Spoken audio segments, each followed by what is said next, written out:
Assalamualaikum warahmatullahi wabarakatuh. Perkenalkan, nama saya Putri Amalia Saritono dari Pendidikan Teknik Informatika dan Komputer Universitas Negeri Makassar. Di sini saya akan mempresentasikan pengantar ilmu komputer topik 5, logika pemecahan masalah dan sistem pemrograman.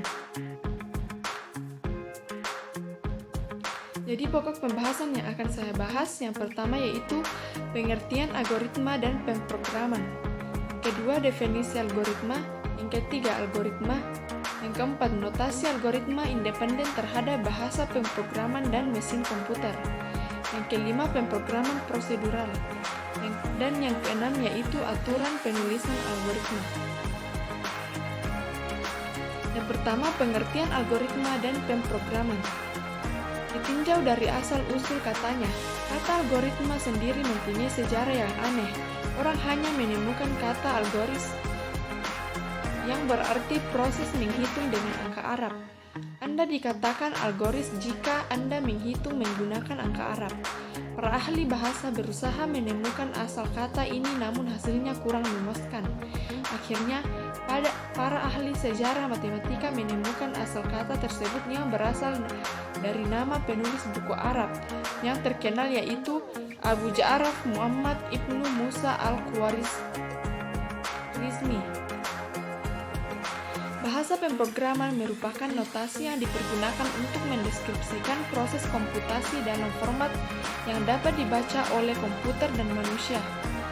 Sebuah bahasa pemrograman disebut Turing komplit jika dapat dipergunakan untuk mendeskripsikan semua komputasi yang dapat dilakukan mesin Turing, yaitu memiliki variabel integer dan operator aritmatik, pernyataan penugasan, pernyataan sekuensial, pernyataan seleksi, dan pernyataan iterasi. Yang kedua yaitu definisi algoritma. Algoritma adalah urutan langkah-langkah logis penyelesaian masalah yang disusun secara sistematis dan logis. Kata logis merupakan kata kunci dalam algoritma. Langkah-langkah dalam algoritma harus logis dan harus dapat ditentukan bernilai salah atau benar.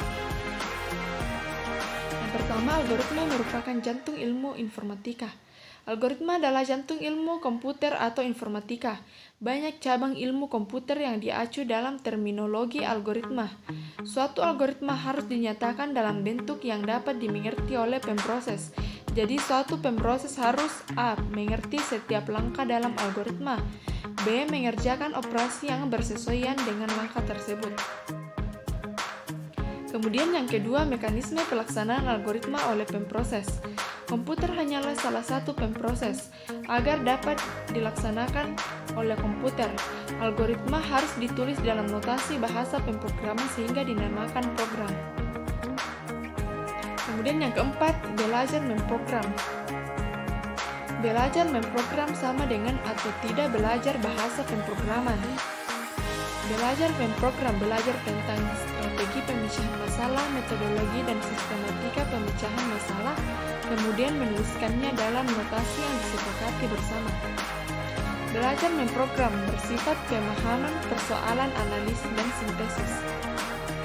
Belajar memprogram titik berat yaitu desainer program. Yang kelima, belajar bahasa pemrograman. Belajar bahasa pemrograman belajar memakai suatu bahasa pemrograman, aturan sintaks, tata cara untuk memanfaatkan instruksi yang spesifik untuk setiap bahasa. Belajar bahasa pemrograman aman, titik berat, coder. Yang keenam, produk yang dihasilkan pemrograman. A. Program dengan rancangan yang baik, metodologis, sistematis. B. Dapat dieksekusi oleh mesin. C. Berfungsi dengan benar. D. Sanggup melayani segala kemungkinan masukan. Dan E. Disertai dokumentasi. Kemudian C. Algoritma. Yang pertama, aksi. A. Kejadian yang terjadi pada selang waktu terbatas dimulai saat T0 dan berakhir pada saat T1. B. Menghasilkan efek neto yang terdefinisi dengan baik dan direncanakan. C. Initial state, keadaan awal. T0, kentang sudah ada di kantong kentang dan ditaruh di rak dapur di mana ibu tati akan memintasnya. Kemudian yang D. Final state, keadaan akhir. Satu kentang dalam keadaan terkupas di panci, siap untuk dimasak, dan kantong kertasnya harus dikembalikan ke lagi. Kejadian. Urut-urutan dari beberapa aksi yang terjadi secara berurutan.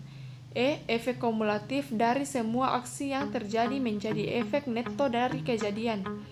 G. Penggolongan suatu kejadian menjadi aksi adalah kejadian relatif tergantung dari sudut pandang. Kemudian D. Notasi algoritma independen terhadap bahasa pemrograman dan mesin komputer. Notasi algoritma dapat diterjemahkan ke dalam berbagai bahasa pemrograman. Analoginya sama dengan resep membuat kue. Sebuah resep dapat ditulis dalam bahasa apapun dan hasilnya akan sama asalkan semua aturan pada resep diikuti. Mengapa demikian? Karena setiap juru masak atau sebagai pemproses dapat melakukan operasi dasar yang sama, seperti mengosok telur, menimbang berat gula, dan lain sebagainya. Demikian juga halnya dengan komputer. Meskipun setiap komputer berbeda teknologinya, tetapi secara umum semua komputer dapat melakukan operasi-operasi dasar dalam pemrograman seperti operasi pembacaan data, operasi perbandingan, operasi aritmetika, dan sebagainya. Yang ke pemrograman prosedural. Definisi prosedural menurut Kamus Besar Bahasa Indonesia. Yang pertama, tahap-tahap kegiatan untuk menyelesaikan suatu aktivitas. Yang kedua, metode langkah demi langkah secara eksak dalam memecahkan suatu masalah. Pada pemrograman prosedural, program dibedakan antara bagian data dengan bagian instruksi. Bagian instruksi terdiri atas urutan sekuensi instruksi yang dilaksanakan satu persatu secara berurutan oleh pemproses. Bahasa-bahasa tingkat tinggi seperti COBOL, BASIC, Pascal, Fortran, dan C mendukung kegiatan pemrograman prosedural. Karena itu, mereka dinamakan juga bahasa prosedural. Selain pada paradigma pemrograman prosedural, ada lagi paradigma yang lain, yaitu pemrograman berorientasi objek atau objek orientasi programnya. Paradigma pemrograman ini merupakan tren baru dan sangat populer akhir-akhir ini. Kemudian beberapa notasi yang digunakan dalam penulisan algoritma. Yang pertama, notasi 1 untayan kalimat deskripsi, notasi 2 diagram alir flowchart, notasi 3 pseudocoding. Sumber-sumber program flowchart. Yang pertama, terminal digunakan untuk menunjukkan awal dan akhir dari program. Kedua, persiapan digunakan untuk memberikan nilai awal pada suatu variabel. Ketiga, pengolahan atau proses digunakan untuk pengolahan aritmatika dan pemindahan data. Yang keempat, keputusan digunakan untuk mewakili operasi perbandingan logika. Yang kelima, input atau output digunakan untuk menyatakan proses input atau baca dan output tulis. Yang keenam, garis digunakan untuk menyatakan urutan pelaksanaan atau alur. Notasi yang pertama adalah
tersebut adalah program prosedur fungsi. Setelah judul, disarankan untuk menuliskan spesifikasi singkat dari teks algoritma tersebut. Kemudian kamus atau deklarasi. Kamus adalah bagian teks algoritma sebagai tempat untuk mendefinisikan A. Nama tipe, 2. Nama konstanta, 3. Nama variabel, 4. Nama fungsi, 5. Nama prosedur. Semua nama tersebut baru dapat dipakai di dalam algoritma jika telah didefinisikan terlebih dahulu di dalam kamus. Penulisan sekumpulan nama dalam kamus sebaiknya dikelompokkan menurut jenis nama tersebut.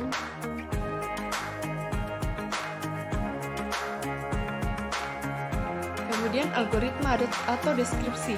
Algoritma adalah bagian inti dari suatu algoritma yang berisi instruksi atau panggilan aksi yang telah didefinisikan. Komponen teks algoritma adalah pemrograman prosedural dapat berubah berupa A. Instruksi dasar seperti input atau output assessment, B. Sekuensi atau runtutan, C. Analisa kasus, dan D. Perulangan. Setiap langkah algoritma dibaca dari atas ke bawah. Urutan deskripsi penulisan menentukan urutan langkah pelaksanaan perintah. Inilah yang dapat saya presentasikan. Mohon maaf atas kesalahan, kurang lebihnya mohon dimaafkan.